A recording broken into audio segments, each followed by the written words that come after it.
दोस्तों, स्वागत है आपका हमारे चैनल टूरूपीडिया HD पर। फ्रेंड्स, आज हम आपको एक ऐसे देश की यात्रा पर ले जा रहे हैं जिनके साथ हमारा रोटी और बेटी का रिश्ता है। जी हाँ, एक ऐसा देश जिसके साथ हमारा वर्षों से संबंध है। भगवान राम से लेकर पशुपतिनाथ मंदिर तक इस देश में सब कुछ हमारे देश की ही तरह है। अब तो आप समझ ही गए होंगे कि आज हम किस देश की बात करने वाले हैं। जी हाँ, माता सीता की जन्मभूमि नेपाल की। नेपाल को हम देश कहें कि भारत का छोटा भाई कहना मुश्किल है। हालांकि पिछले कुछ दिनों से दो भाइयों में कुछ मनमुटाव जरूर हुआ है, लेकिन नेपाल से हर भारतीय का दिल से रिश्ता है और इस बात को कोई काट नहीं सकता। आज हम आपको नेपाल देश के हर उस जगह के बारे में बताने वाले हैं जहां आप घूमने के लिए जा सकते हैं, जहां आप अपने परिवार के साथ समय बिता सकते हैं। नेपाल में घूमने के लिए एक से बढ़कर एक जगह है और ये देश हिमालय की गोद में बसा हुआ है। दुनिया के सबसे खूबसूरत देशों में से एक नेपाल की बात ही निराली है। और अगर आपको नेपाल हिंदुस्तान से जाना है तो वीजा लगवाने की भी जरूरत नहीं पड़ेगी। तो चलिए आज हम आपको नेपाल देश की वो तमाम जगह घुमा देते हैं जो कि है वर्ल्ड पॉपुलर डेस्टिनेशन। नेचुरल सुंदरता से परिपूर्ण नेपाल में विश्व प्रसिद्ध पशुपतिनाथ मंदिर के अलावा और भी बहुत से खूबसूरत पर्यटन स्थल है। छोटे से पहाड़ी देश नेपाल की आय का प्रमुख स्रोत टूरिज्म ही है। इसका उत्तरी हिस्सा हिमालय की चोटियों से घिरा हुआ है। यही नहीं, दुनिया की 10 सबसे ऊंची चोटियों में से 8 अकेली नेपाल में ही है। दुनिया की सबसे ऊंची चोटी एवरेस्ट नेपाल में ही स्थित है, जहां इसे सागर माथा कहते हैं। नेपाल हिंदू और बौद्ध धर्म की साझा विरासत खुद में समाये हुए है। इतनी सारी चीजें पर्यटकों को आकर्षित करने के लिए काफी है जनाब। सबसे पहले बात करते हैं काठमांडू शहर की। दोस्तों, काठमांडू शहर नेपाल दर्शनीय स्थल की शोभा बढ़ाता है, जो देश का बेहद ही खूबसूरत शहर है। नेपाल की राजधानी काठमांडू में शाम के समय सैर करने का एक अलग ही आनंद आता है। दरअसल काठमांडू हिमालय के पहाड़ों से घिरा हुआ है और ऐसे में शाम के समय यहाँ का मौसम काफी सुहाना हो जाता है। साथ में ही इस जगह पर नेपाली ट्रेडिशनल डांस और कई तरह के कार्यक्रमों का आयोजन भी समय समय पर होता रहता है। काठमांडू में आपको शॉपिंग करने के लिए भी काफी कुछ मिल जाएगा। साथ ही इस शहर में आप सनराइज का भी मजा ले सकते हैं। कहा जाता है कि सुबह सुबह जब धूप खिलती है तो यहाँ का नजारा बेहद ही खूबसूरत होता है। साथ ही अगर आपको नेपाली खाने का शौक है या यहाँ के खाने का स्वाद लेना चाहते हैं तो आपको एक से बढ़कर एक रेस्टोरेंट भी मिल जाएगा। दोस्तों, इस शहर की सबसे अच्छी बात ये है कि ये ओवर क्राउड नहीं है, यानी कि आपको कभी भी ऐसा नहीं लगेगा कि आप भीड़ भाड़ का हिस्सा है। तो नेपाल आप जब भी जाएंगे आपको इस शहर के दर्शन तो करने ही पड़ेंगे, क्योंकि यहीं पर सारी फ्लाइट लैंड करती है। पशुपतिनाथ मंदिर। दोस्तों, नेपाल के दर्शनीय स्थल में पहला प्रसिद्ध मंदिर पशुपतिनाथ मंदिर है। पशुपतिनाथ मंदिर नेपाल की राजधानी काठमांडू में स्थित है। ये बात तो आप जानते ही होंगे कि पशुपतिनाथ भगवान शिव को भी कहा जाता है और ये मंदिर भगवान शिव को अर्पित है।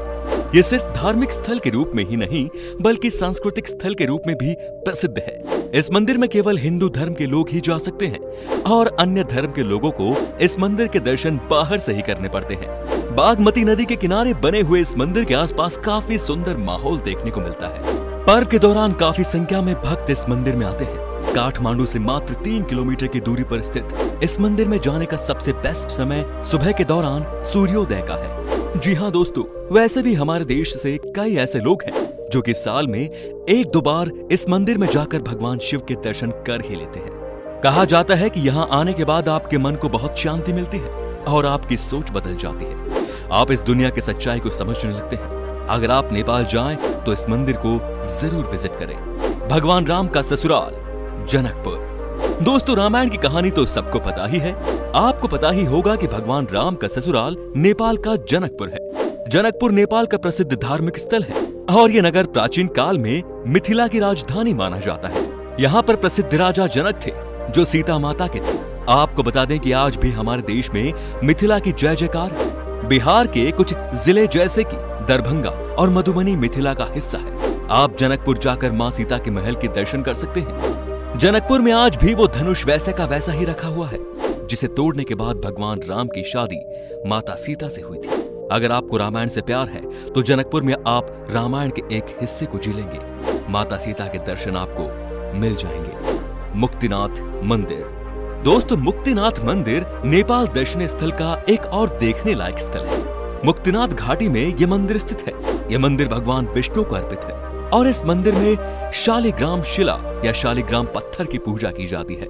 हिंदू धर्म के अनुसार शालिग्राम शिला में भगवान विष्णु का निवास माना गया है और इसीलिए इस पत्थर को काफी पवित्र माना जाता है।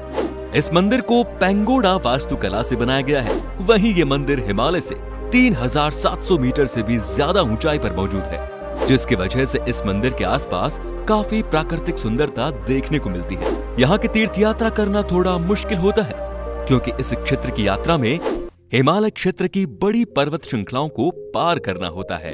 अब है पोखरा।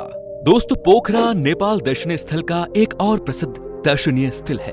पोखरा शहर के पास ही फेवा झील स्थित है और इस झील के चारों ओर काफी सुंदर और शांत वातावरण है। जो भी लोग नेपाल घूमने के लिए जाते हैं वो पोखरा जरूर जाते हैं। पोखरा नेपाल का दूसरा सबसे फेमस शहर है और इस जगह पर झील के अलावा कई सारे मंदिर भी हैं। साथ ही यहाँ की शाम बहुत ही खूबसूरत मानी जाती है। तभी तो कहा जाता है कि अगर आप नेपाल गए हैं तो एक शाम आप पोखरा के लिए भी रख लें। जी हाँ, यहाँ आपको नेपाल की ट्रेडिशनल लाइफस्टाइल देखने को मिल जाती है। यहाँ के होटल्स में रहने से लेकर यहाँ का खाना पीना सब नेपाली स्टाइल का है। यहाँ आप नेपाल को जी लेंगे। सागरमाथा। दोस्तों, सागरमाथा नेशनल पार्क भी नेपाल का एक बड़ा पर्यटक स्थल है जो बेहद ही सुंदर है। यह उद्यान नेपाल दर्शनीय स्थल में 4 चांद लगा देता है, जहां से माउंट एवरेस्ट को भी देखा जा सकता है।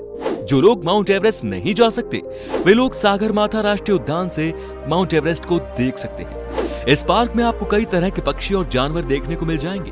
आपको बता दें कि इस पार्क को प्राकृतिक विश्व धरोहर स्थल का दर्जा भी प्राप्त है, जहां जाकर आपको बहुत मजा आने वाला है। वैसे भी दोस्तों, जो भी नेपाल के दर्शन करने निकलते हैं वो सागरमाथा नेशनल पार्क तो आते ही आते हैं, तो आप भी जरूर जाइएगा। चलिए बात करते हैं अब लुम्बिनी की। दोस्तों, गौतम बुद्ध की जन्मस्थली लुम्बिनी दुनिया भर के बौद्ध अनुयायियों का तीर्थ स्थल है। भारत नेपाल सीमा से कुछ ही दूरी पर स्थित रुमिनोदेई गांव की लुम्बिनी गांव है। सम्राट अशोक के स्तंभ के लिए जाना जाने वाला ये स्थल यूनेस्को की विश्व विरासत सूची में भी शामिल है। यहाँ का प्रमुख आकर्षण केंद्र 8 वर्ग किलोमीटर में फैला हुआ बाग है। इसके अलावा माया देवी मंदिर भी तीर्थ यात्रियों के बीच खास लोकप्रिय है। इसमें गौतम बुद्ध की मां माया देवी की मूर्ति है। इस मूर्ति माया देवी में गौतम बुद्ध का जन्म देती हुई दिखाई गई है। कहा जाता है कि यहाँ जाकर आप जो भी मन्नत मांगते हैं वो पूरी जरूर होती है और शायद यही वजह है कि लुम्बिनी में भारी संख्या में लोग आते हैं। दोस्तों, आपको कैसी लग रही है ये वीडियो? आप हमें कमेंट करके जरूर बताइए और बने रहिए हमारे साथ। अभी नेपाल में बहुत जगह घूमना है।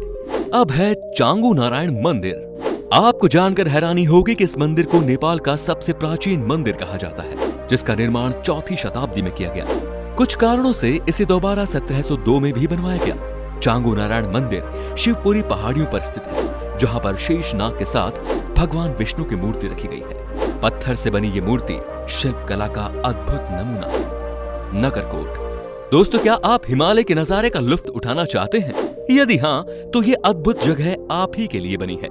यहाँ से आप हिमालय को समय दर समय बदलते देख सकते हैं। अपने होटल के कमरे की खिड़कियों से आप इसे आंखें चार कर सकते हैं। यात्री इसी अतुल्य दृश्य को देखने के लिए दूर दराज से यहाँ आते हैं। सूर्योदय और सूर्यास्त के दृश्य का दीदार भी यहाँ से बखूबी किया जा सकता है। नेपाल के दर्शनीय स्थल में इसका नाम सबसे ऊपर आता है। अंत में है देवघाट धाम।